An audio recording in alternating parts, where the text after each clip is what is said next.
Assalamualaikum warahmatullahi wabarakatuh. Alhamdulillahirabbil alamin wa bihi nasta'inu ala umurid dunya waddin. Wassalatu wassalamu ala asyrafil anbiya'i wal mursalin sayyidina wa maulana Muhammadin wa ala alihi wa sahbihi ajma'in, amma ba'd. Pada kesempatan kali ini saya akan menguraikan sedikit mengenai tafsir Al-Bahrul Muhit karya Abu Hayyan.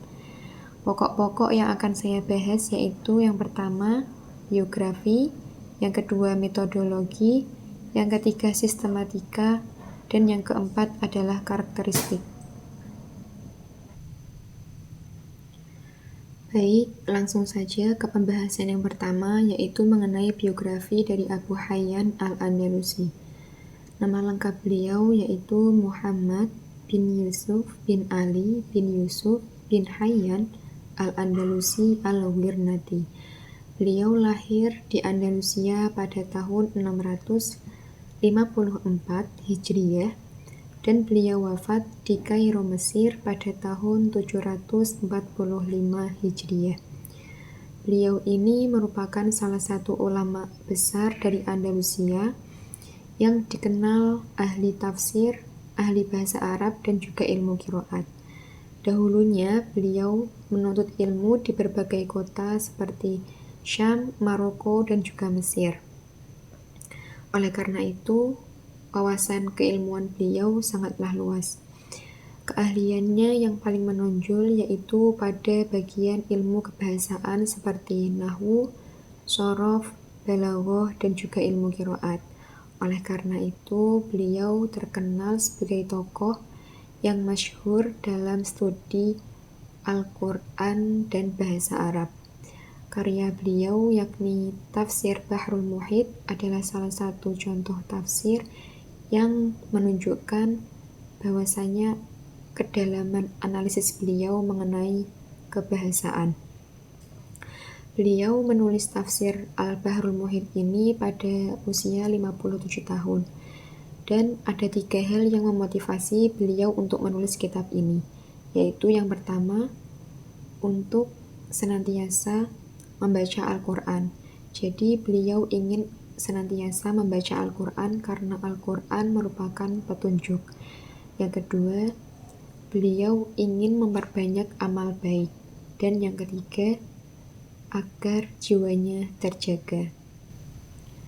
Baik, selanjutnya yaitu poin yang kedua mengenai metodologi dari tafsir Al-Bahrul Muhit. Yang pertama, metodenya. Metode penafsiran dari tafsir Al-Bahrul Muhit ini yaitu tahlili, yang mana Abu Hayyan menafsirkan Al-Quran dari ayat per ayat sesuai urutan tartib mushaf, yakni dimulai dari Al-Fatihah kemudian sampai An-Nas. Selanjutnya yaitu corak.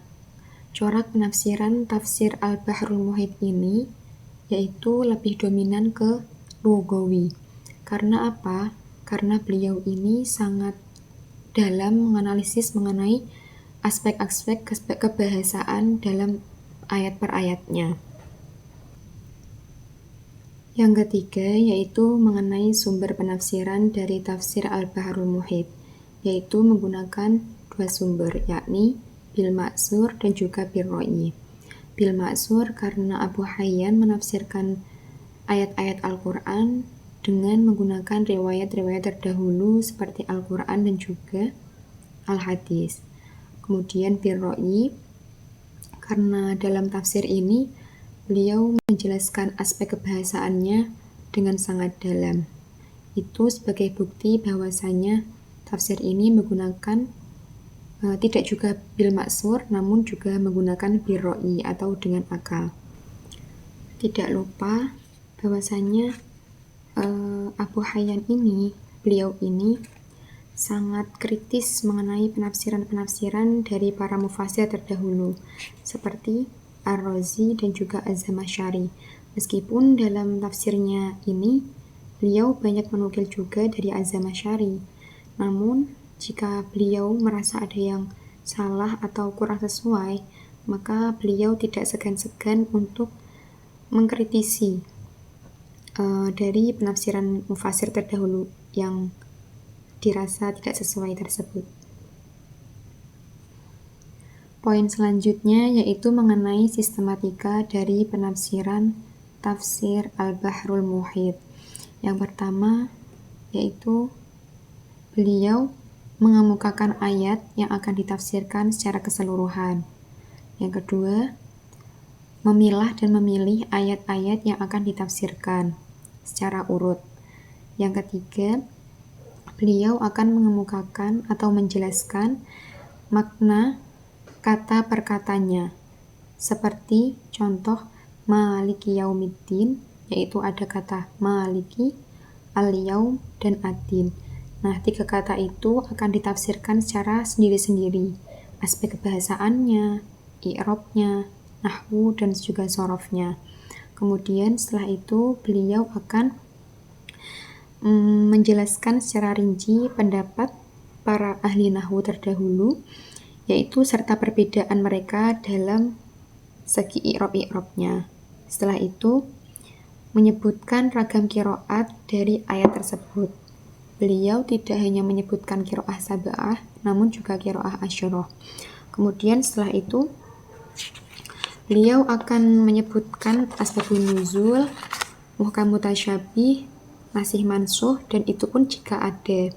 Kemudian setelah itu, beliau akan menyebutkan hukum fikih, dan jika berkaitan dengan ayat-ayat yang ada hukum fikih, beliau tidak condong kepada satu madhab saja. Beliau akan menyebutkan keempat madhabnya, jadi sama rata, tidak condong ke satu madhab saja. Kemudian beliau akan menyebutkan juga perkataan ulama mengenai hal-hal akidah. Dan yang terakhir, beliau akan menuliskan kesimpulan dari kandungan ayat-ayat yang sudah ditafsirkan secara rinci dari awal tadi. Kita menuju poin yang terakhir, yaitu mengenai karakteristik dari kitab tafsir Al-Bahrul Muhit. Setiap kitab tafsir itu pasti memiliki kelebihan dan juga kekurangan. Nah, di sini saya akan menyebutkan kelebihannya terlebih dahulu. Kelebihan dari kitab tafsir Al-Bahrul Muhit yang pertama yaitu penafsiran beliau sangatlah jelas dan terperinci, apalagi mengenai aspek kebahasaannya. Kemudian yang kedua, karena beliau ini memadukan pendapat dari mufasir terdahulu, maka kitab tafsir Al-Bahrul Muhit ini menjadi kaya akan perspektif dan pandangan tidak hanya dari Abu Hayyan saja, namun juga ada pendapat dari para ulama terdahulu, seperti dari Ar-Razi dan Az-Zamakhsyari, dan juga Ibnu Athiyah. Beliau ini sangat sering menukil dari tafsirnya Az-Zamakhsyari, seperti itu. Kemudian yang ketiga, yaitu dalam hal hukum fikih, beliau ini tidak hanya fokus pada satu madhab saja, namun keempat madhabnya tetap diutarakan ke semuanya. Kemudian yang terakhir yaitu bahwasanya kitab tafsir Al-Bahrul Muhit ini adalah salah satu kitab yang terjaga dan terhindar dari adanya Israiliyat dan juga hadis-hadis palsu. Selanjutnya, mengenai kekurangan dari tafsir Al-Bahrul Muhit, saya akan menyebutkan 3 poin. Yang pertama yaitu karena beliau fokus pada aspek kebahasaan, maka beliau menjadi kurang dalam menyoroti aspek historis, aspek konteks sosial historis yang lebih luas. Jadi beliau hanya fokus pada aspek kebahasaan dan aspek sejarah, aspek sosial historisnya jadi kurang.